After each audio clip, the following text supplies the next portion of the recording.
E aí turma, sejam bem-vindos a Anime Manga House, eu sou o Juan, seu apresentador, e no vídeo de hoje eu vou indicar uma série que eu já falei sobre ela em algum outro vídeo aqui do canal, mas que eu separei especificamente este vídeo para indicar e falar mais sobre ela. Por quê? Porque na primeira vez que eu falei sobre ela não tinha tantos capítulos, eu acho que não tinha nem 15 capítulos lançados ainda. Hoje já existem mais de 30 capítulos lançados dessa obra e eu tenho um maior embasamento para falar sobre ela e por que eu vou indicar, este mangá, que na verdade é uma obra chinesa. O nome da obra é Demons and Strangers, ou Heresy, como está aí na tela. Normalmente está escrito Heresy, tá?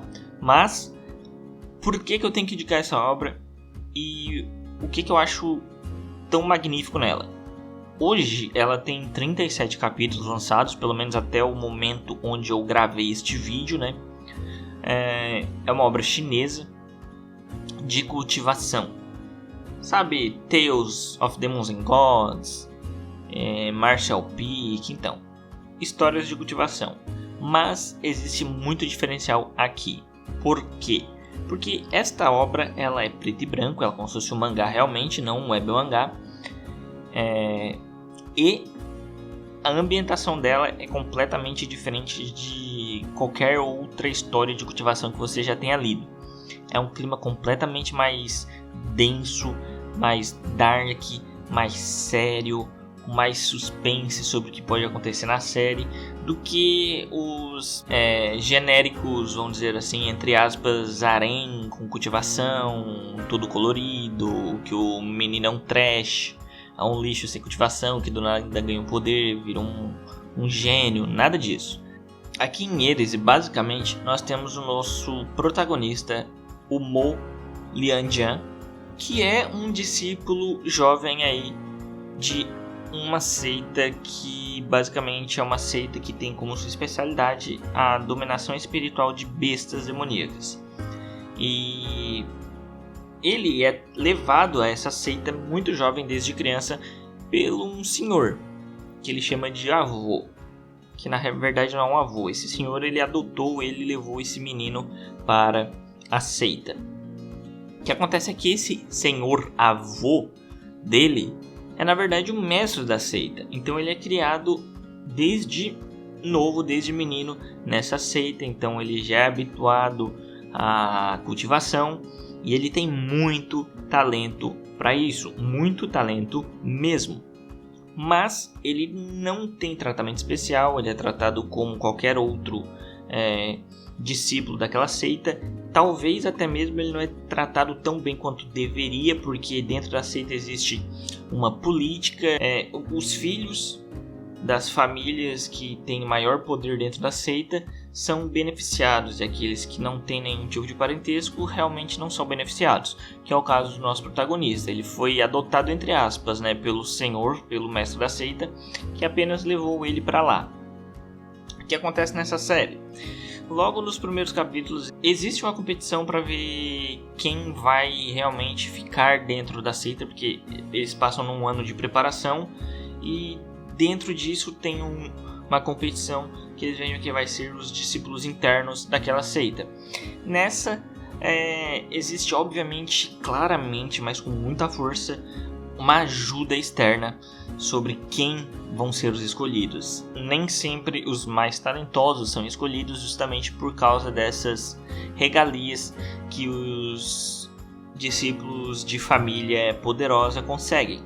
Nisso, o nosso protagonista ele sai da seita e vai viver no mundo mortal. Ele não consegue virar um discípulo interno, mas ele vai para o mundo mortal com a sua besta espiritual, que é tipo um gatinho, basicamente, que é aparentemente muito poderoso. Neste mundo mortal, que ele nunca tinha visto e nunca tinha vivido na vida dele, desde que ele se lembra, que ele foi adotado muito jovem, ele entende o que é ser um imortal, que normalmente nessas séries de cultivação, os cultivadores são os imortais, eles são pessoas com poderes super-humanos. E aqui não é diferente, só que você consegue ver exatamente essa diferença, essa discrepância, essa ligação entre o que é ser um mortal e o que é ser um imortal. que normalmente é muito raso em outras séries, aqui é muito bem aprofundado sobre o porquê que o Imortal tem total poder, sobre o porquê que o Imortal é tão respeitado ou tão temido. E nessa série você consegue ver histórias de personagens diversos e que vão se encontrando com o nosso protagonista, e uma evolução muito boa do nosso protagonista, tanto de personalidade quanto de poder. Então, Heresy é uma série que eu indico para todo mundo que gosta desse tipo de história fantasiosa, de cultivação, ou apenas uma história de fantasia mesmo, de ação e de magia talvez, que vale muito a pena ver.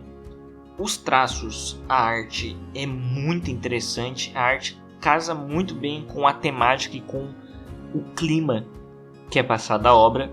Então é uma arte que às vezes é limpa e às vezes não é tão limpa, mas você consegue entender todo o clima que é passado naqueles desenhos.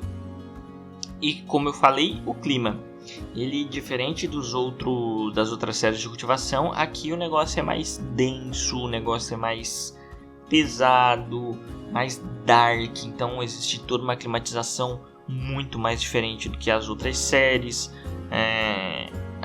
A morte de personagens aqui não é vista com tanta naturalidade assim.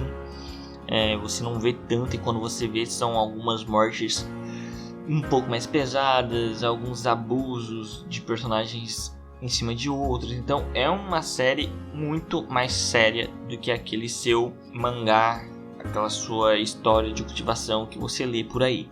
Por isso eu tenho para indicar hoje Heresy ou Demons and Strangers. Se você gostou do vídeo, já vai deixando o seu like, compartilha e se inscreve no canal. Se inscrevendo no canal, não se esquece de ativar o sininho das notificações para ficar por dentro dos nossos lançamentos. Comenta aí o que você achou do vídeo, alguma série que você tem para recomendar, e se você lê, o que você acha dessa série. Valeu, até a próxima!